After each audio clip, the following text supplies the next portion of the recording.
اچھا سر، مولدین کے جو 2-3 اور بڑے اعتراضات ہیں، اور وہ چونکہ آگے سے جواب نہیں آتا اس لیے وہ چاہ رہے ہیں سرکس کے جوکروں کی طرح.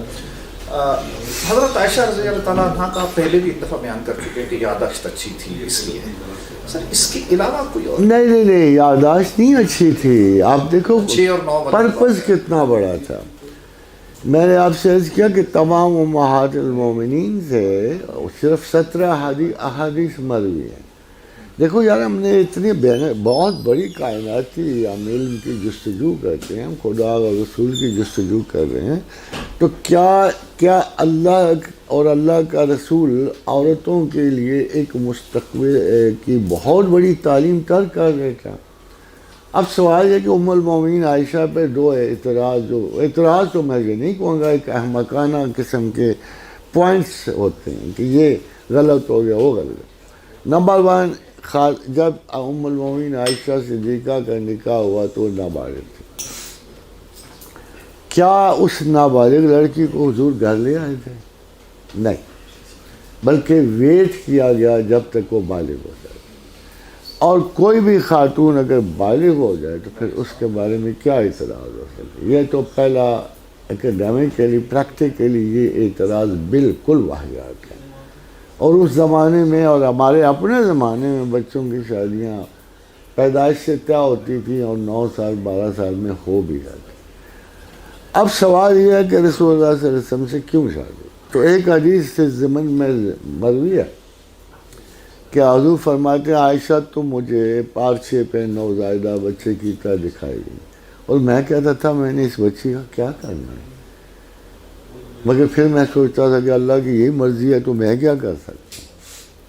پھر یہ شادی ہوئی، اور اس شادی کی مین وجہ یہ تھی کہ ایک پورا چیپٹر جو ہے نبوت کا تہی تھا، پورا عائلی زندگی کا چیپٹر تہی تھا.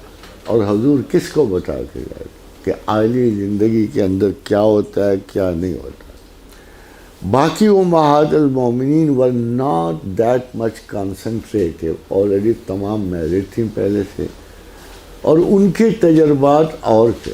مگر پروفٹ کے ساتھ اگر ایک سنگولر لڑکی کا کوئی تجربہ، اس کے خاندان بھی صرف پروفٹ کو چاہتا تھا، باپ چاہتا تھا، دادا چاہتا تھا، تو یہ وہ لڑکی تھی جو انتہا درجے کی پرسنل کمٹمنٹ کے ساتھ یہ پروفٹ کے ساتھ آئی.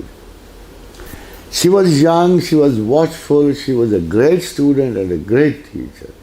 ایک چیز جو ہے ام المومنین نے اللہ کے رسول کے حق میں محفوظ کی.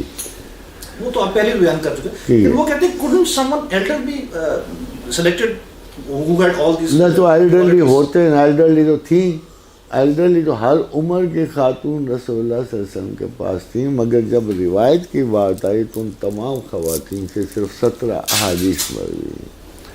کیا پریکٹیکل لوگ نہیں دیکھ سکتے کہ ایسا ہوا؟ یعنی every body must understand this کہ تمام عورتیں جو ہیں انہوں نے اس واچفلنس کا ثبوت نہیں دیا، اس کیوریوسٹی کا ثبوت نہیں. ام سلمہ بہت اچھی احادیث دے گئی ہیں ہم کو، سیدہ زینب بہت اچھی احادیث دے گئی ہیں ہم کو. مگر باقی خواتین اگر آپ دیکھ رہے ہیں حضرت جویریہ کو بہت دینی چاہیے تھی، اور ایک دفعہ مشورہ بھی انہیں بہت کارآمد دیا. But they were only casually interfering in the process of teaching. Whereas basically المومنین عائشہ جو تھی she was very curious and an extremely good learner. اور ایک ایسی صفت تھی جو بعد میں مجھے نہیں پتا باقی خواتین میں پائی گئی کہ نہیں، کہ she would even quote against herself. یہ استاد کی اتنی بڑی صفت ہوتی ہے جس کا کوئی میچ نہیں ہوتا. ام المومنین عائشہ صدیقہ کو اس لیے بھی صدیقہ کہتے ہیں کہ جو کچھ انہوں نے رسول اللہ صلی اللہ علیہ وسلم سے سنا وربیٹم کوٹ کر دیا اگرچہ ان کے خلاف. We can conveniently say that she was the best of all in Yeah, that. she was the choicest woman by choice. اسی لیے حضور صلی اللہ علیہ وسلم کی وہ حدیث موجود ہے. اب حضور نے ان کو اپنی امہات سے نہیں، ان کا اپنی زوجات سے نہیں کمپیئر کیا، بلکہ کہا کہ سارہ حضرت سارہ سے کیا، زوجہ ابراہیم سے کیا، آسیہ بنت مزاحم سے کیا، مریم صدیقہ سے کیا، خدیجۃ الکبریٰ سے کیا، اور آخر میں جملہ فرمایا مگر عائشہ تم ان میں ایسی ہو جیسے سرید باقی کھانوں پر۔ آپ حیران ہوں گے کہ سرید مل کے کھایا جاتا ہے، یعنی اگر ام المومنین کی فضیلت یہ ہے کہ باقی سنگولر ماحول کی خواتین فیملی کلان کی تھی، مگر ام المومنین پوری امت کے لیے وہ دست شور، یہ سرید ہے نا کہ جو دعوت ام المومنین عائشہ صدیقہ نے ہمیں علم و معرفت کی دی ہے، اس میں سارا زمانہ، ساری امت، ساری مائیں، ساری بہنیں، ساری بیٹیاں شامل ہیں۔ یہ فضیلت